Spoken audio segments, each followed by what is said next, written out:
Hey friends, welcome to Biblical Parivartana. Once again, welcome to Daily Devotions. దేవుని ప్రేమ ఇదిగో. ఇది నా ధ్యానాలకు సంబంధించినటువంటి వాక్య భాగం కీర్తనలు 46, 47 కూడాను. అన్యులను ఈ వాక్య భాగంలో అన్యులను ఆశీర్వదిస్తాడా లేక దేవుడు వాళ్ళని అణచివేస్తాడా అనేటువంటి తీరులో మనం ఇక్కడ ఏ విధంగా అర్థం చేసుకోవాలి అన్యుల గురించి చెప్పినప్పుడు అని, అంటే ఒక చిన్న విషయంగానే మనం భావించవచ్చు. కానీ దేవుని వాక్యాన్ని మనం సరిగా అర్థం చేసుకోవాలి. కాబట్టి చిన్నదైనా పెద్దదైనా సరే అది దేవుని వాక్యం కాబట్టి దాన్ని శ్రద్ధ చూయించి సరిగా దేవుని వాక్యాన్ని అర్థం చేసుకుంటే మనం మన ధ్యానాలు సరిగా ఉంటాయి, మన పరిచర్య వాక్య పరిచర్య కూడాను సరిగా ఉంటుందన్నమాట. కాబట్టి చిన్నది పెద్దది అనేది కాదు, వాక్యంలో ఉన్నదాన్ని ఏ విధంగా అర్థం చేసుకోవాలి అనేటువంటి ఆశతో మనం ఈ వాక్యాన్ని చదువుకోవాలి, ధ్యానించుకోవాలి, మన జీవితాలకు అన్వయించుకోవాలి. ప్రార్థన చేసుకుందాం. May the words of my mouth and the meditation of our hearts be acceptable in thy sight, our rock and redeemer. Amen. 46వ అధ్యాయ కీర్తనలు 9 వరకు మనం చదువుకుందాం. దేవుడు మనకు ఆశ్రయము దుర్గమునై ఉన్నాడు. ఆపత్కాలములో ఆయన నమ్ముకొనదగిన సహాయకుడు. కావున భూమి మార్పు నొందినను, నడి సముద్రములలో పర్వతములు మునిగినను. మనం 10 వరకు చదువుకుందాం.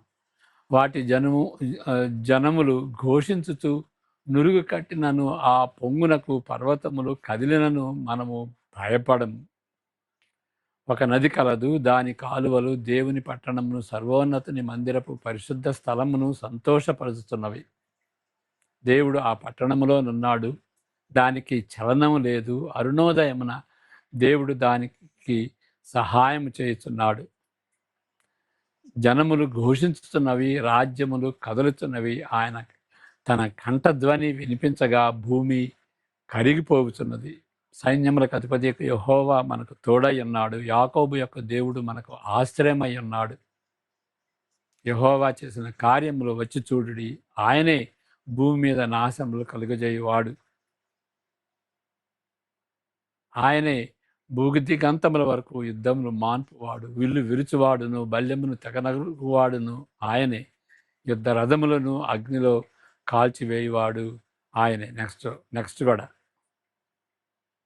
ఓరకుండుడి 10వ వచనం కూడా.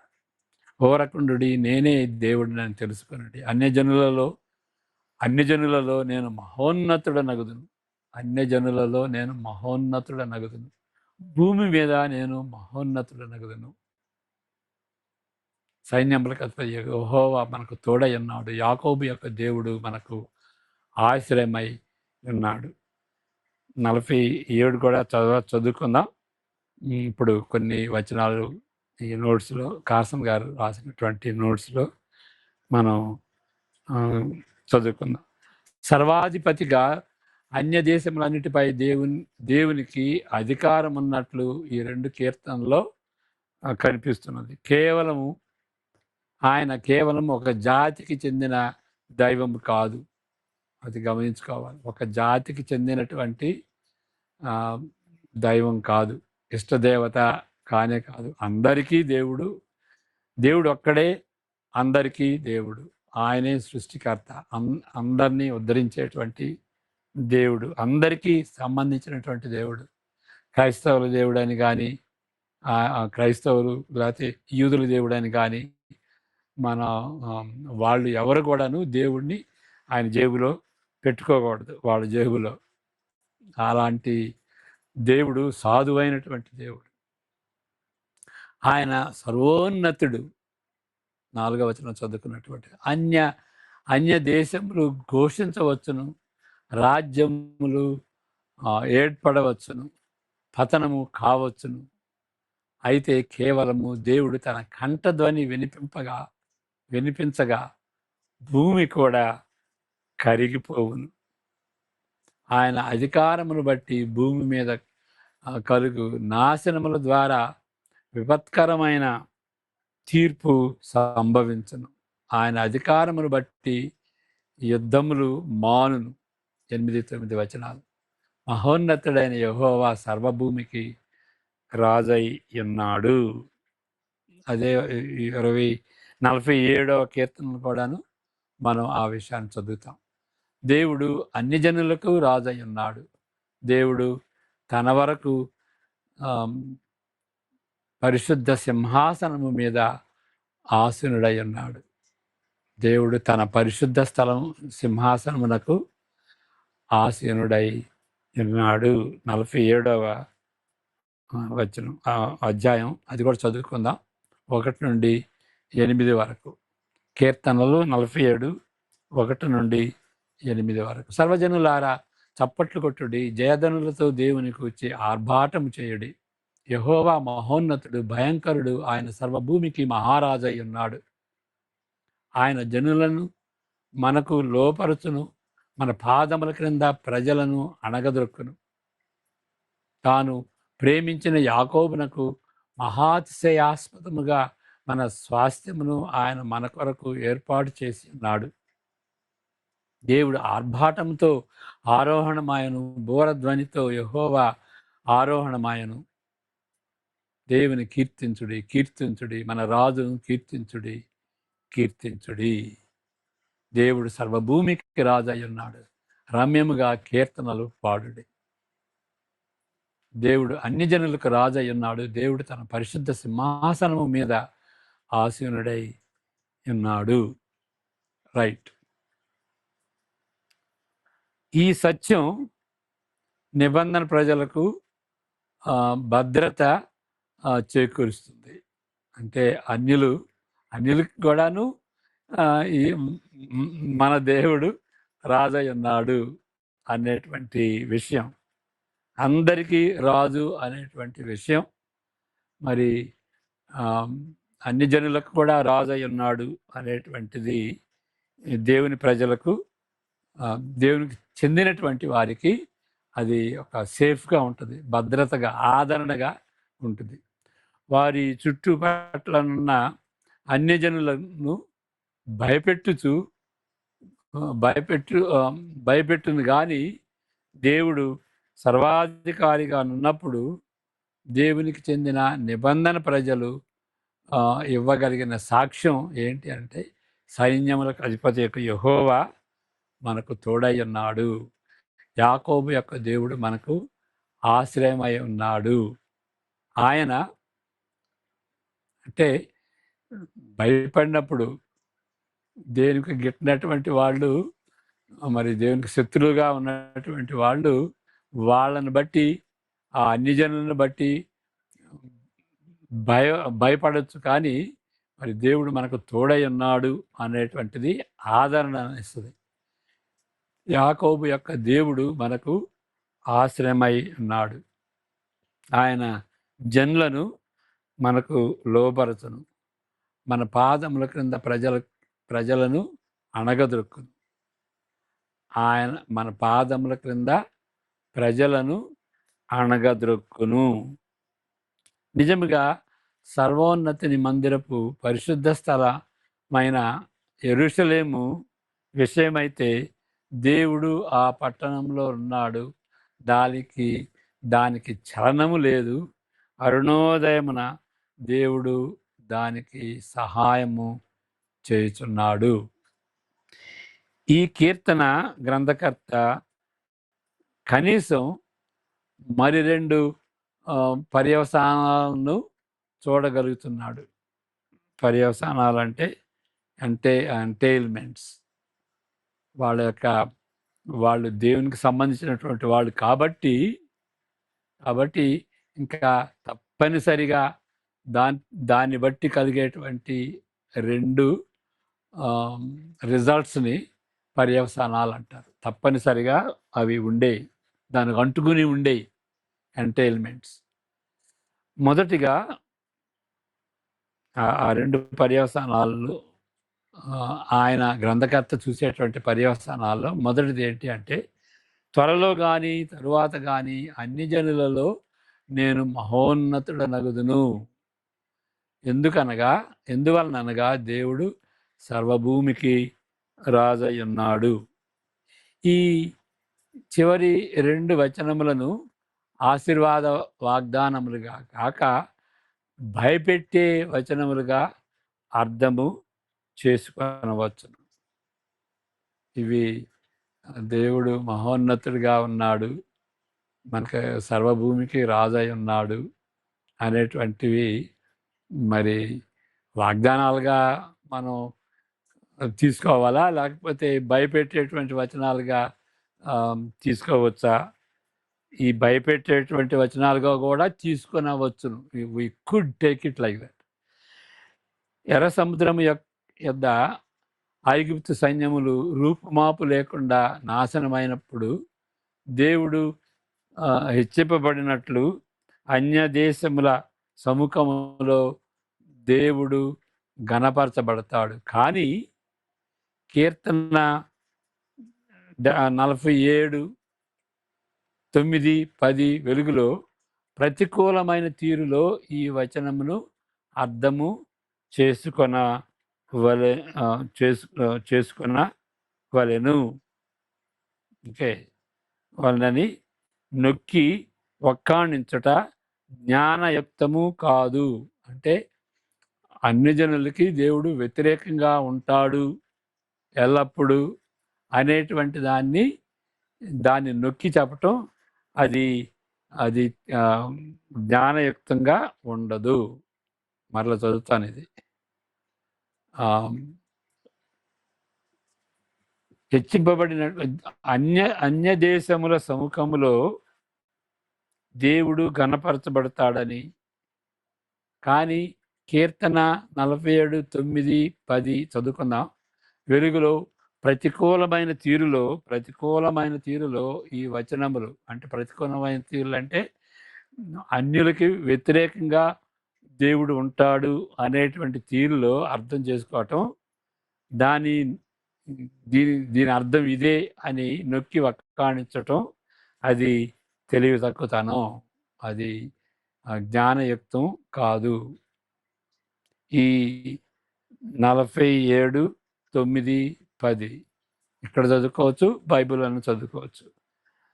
జనముల ప్రధానులు అబ్రహాము యొక్క దేవునికి జనులై కూడుకొని ఉన్నారు. భూనివాసులు ధరించుకొను కేడెములు దేవునివి.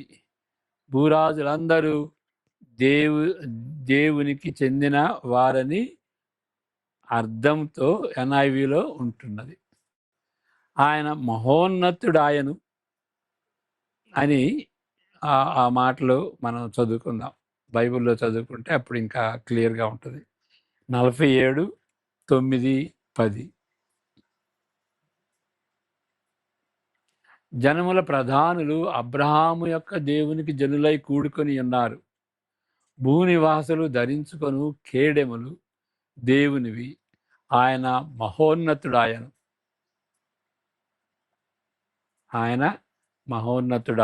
9, 10 వచనం కూడా.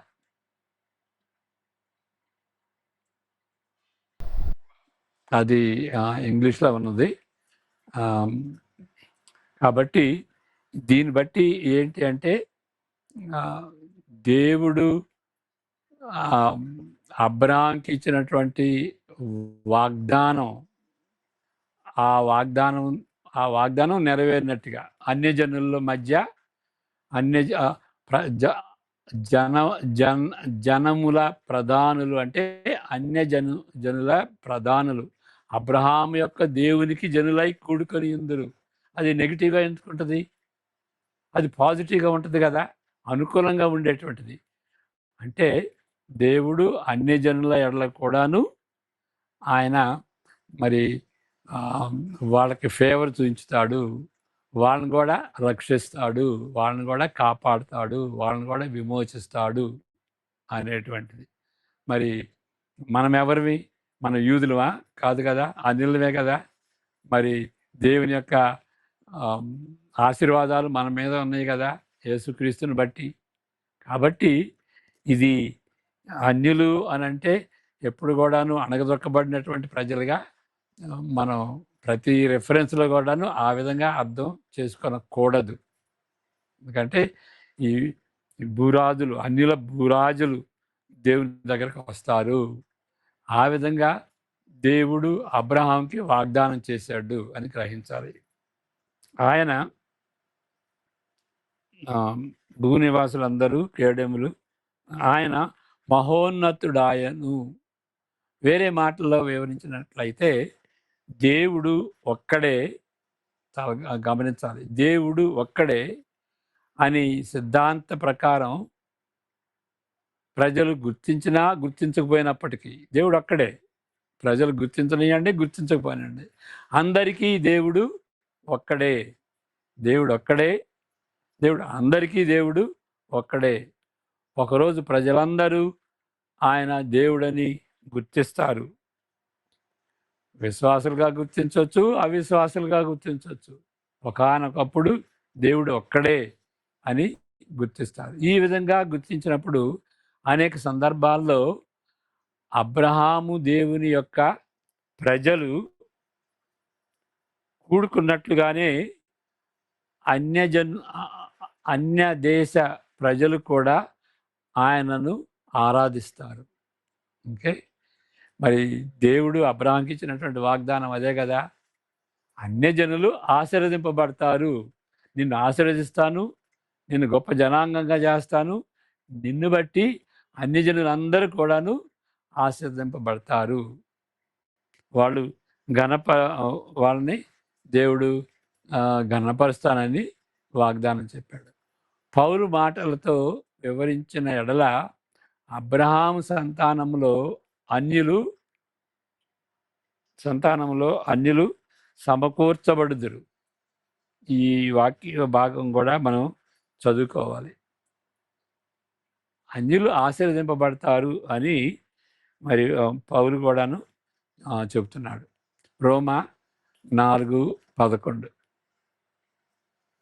రోమా 4:11.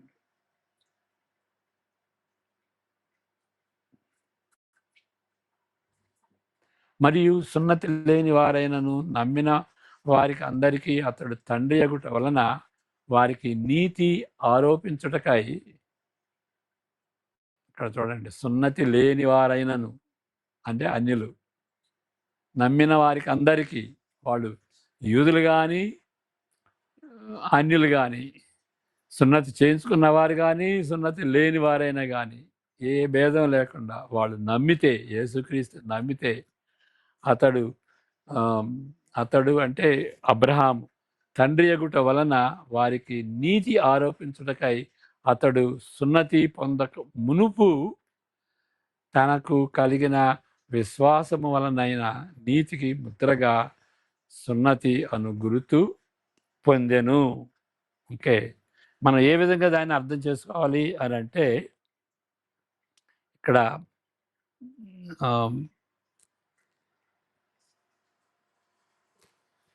అబ్రహాము జీవితంలో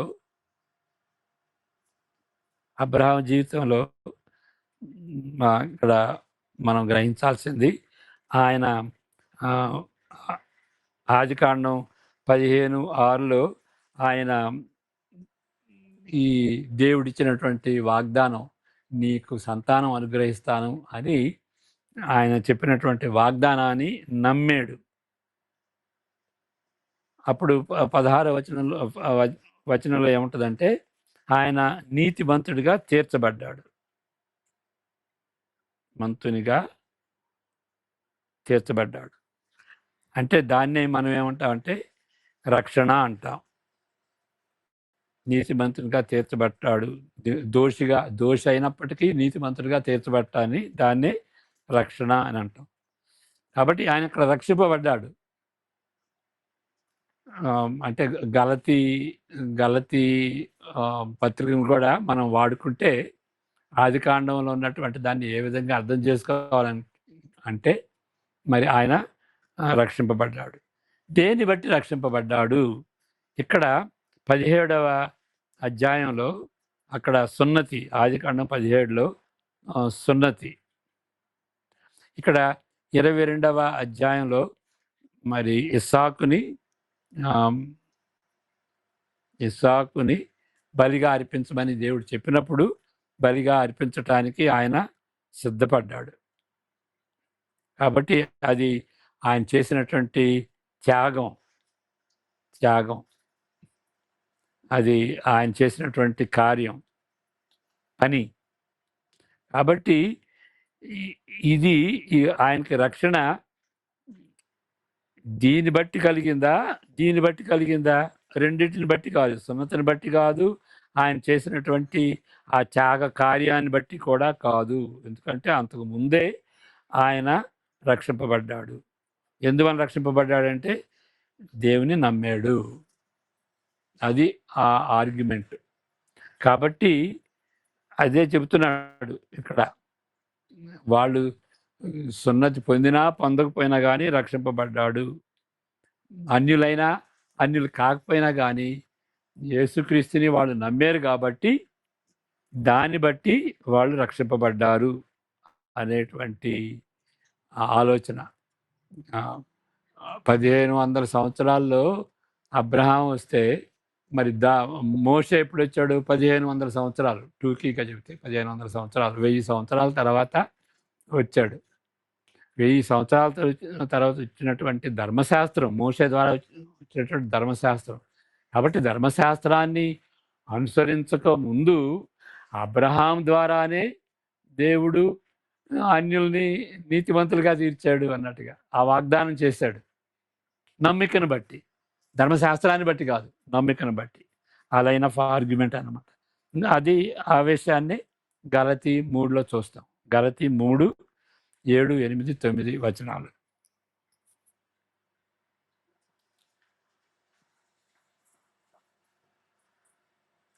కాబట్టి విశ్వాస సంబంధులే అబ్రహాము కుమారులని మీరు తెలుసుకొనుడి.